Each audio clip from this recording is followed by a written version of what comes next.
Very good morning, welcome. It's Jeff Lawton online at about just before 10 o'clock on Saturday the 27th of September. Well, as you can see, I'm in another beautiful location. I'm actually in Dubrovnik in Croatia at the moment. We left Montenegro yesterday, which was a stunning place to visit, and we're in Split tomorrow. That's the last day of the cruise.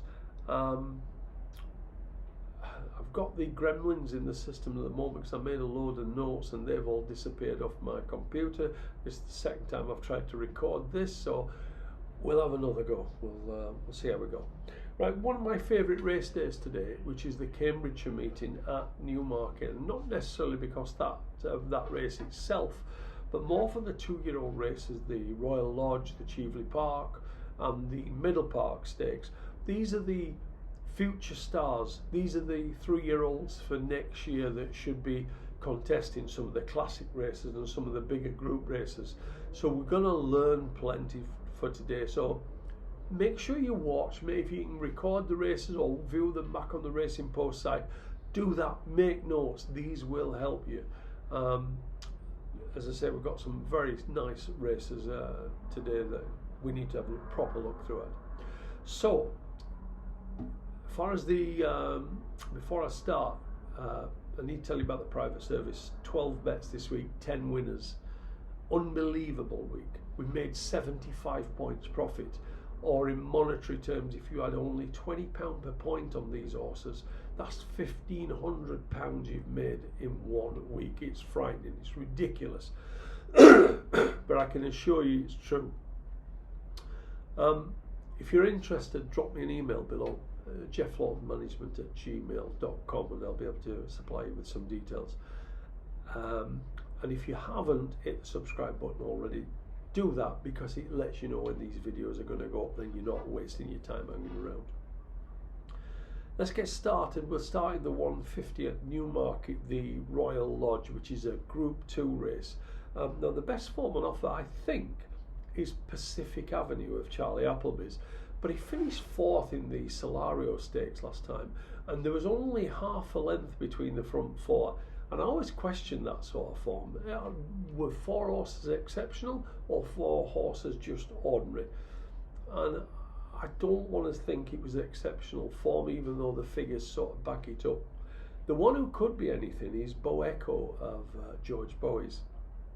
Now, he is now 2 from 2, very impressive on debut at Yarmouth.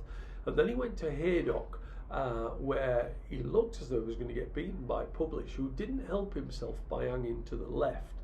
But Bo Echo found plenty. And my word, or my message from the Bowie camp is that there's going to have to be something very special in this race today to beat it. Go to 3 o'clock. Excuse me. And this is the Middle Park Stakes. This is a Group 1 for 2-year-old colts. Now, Wise Approach got the best form. Looks, I wouldn't use the word exposed because I think he's improving, but he's certainly he's run 5 times already. Last time he was 3rd in the Pre-Morning at Deauville, which is a Group 1 race.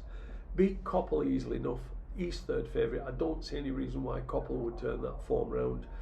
The only one that's got the potential, is you would think, is the Publican's Son of Joseph O'Brien's. Now, he ran in a Group 3 race in Ireland on debut, and he was a fast finishing 2nd, but that was a Group 3 race. I'm not sure how strong it was because the winner got well beaten next time, but it's a big jump on 2nd start to go from Group 3 to Group 1, and whilst he's got potential to improve, I think Wise Approach form overall is just so far in front of these. I'd be surprised if that one got beaten there.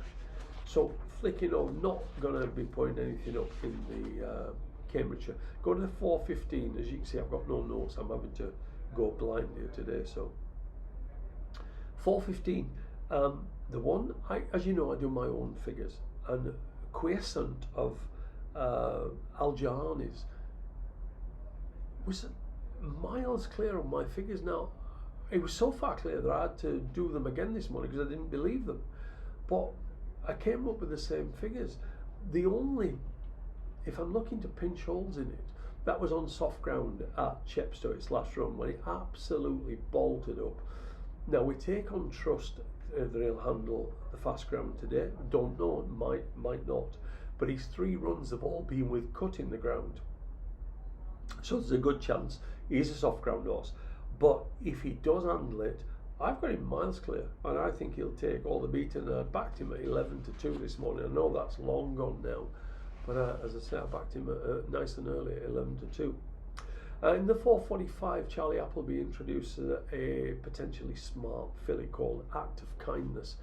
Now, she cost 3.7 million guineas at the yearling sales. I'm told that she's very smart. She worked all over a horse called Romantic something, whose name I can't quite remember, who won at Newmarket last Saturday. They tell me they'll be mortified if this one gets beaten, so it's not one I've backed, but I'm just telling you for what it's worth.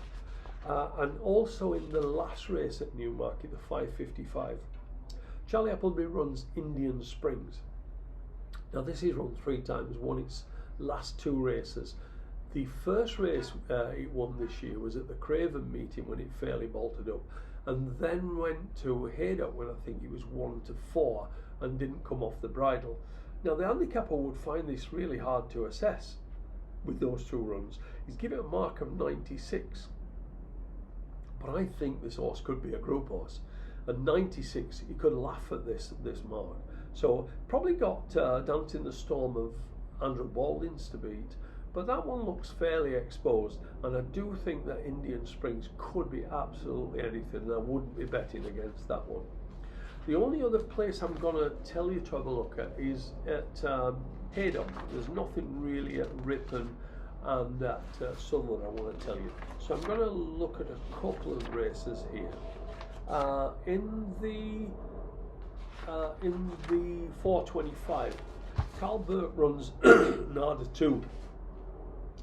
Now she was all the rage on debut. They backed her into 8-15 on debut at Thirst, but she ran the race all upside down. She was far too keen early on, and then didn't get home behind a Hugo Palmer horse. Well, that Hugo Palmer horse franked the form on Wednesday night when we only beat the short head, giving away a big penalty. I think if Nada 2 has learned to settle a bit better, then she should literally come home alone, and I wouldn't be looking beyond that. And the other race I want to cover there is in the 5:35. Those were the days. It's quite like the race, only having his 5th race today. Now he won impressively at Carlisle last time. He's been improving as he's gone up in trip. This is his furthest trip today, over 1.6 miles, and I still think he could be very well handicapped of a mark of 82. He won on soft ground at Carlisle, and with rain due to come in at Haydock today from 4 o'clock, the ground could be absolutely spot on for him by the time this race runs.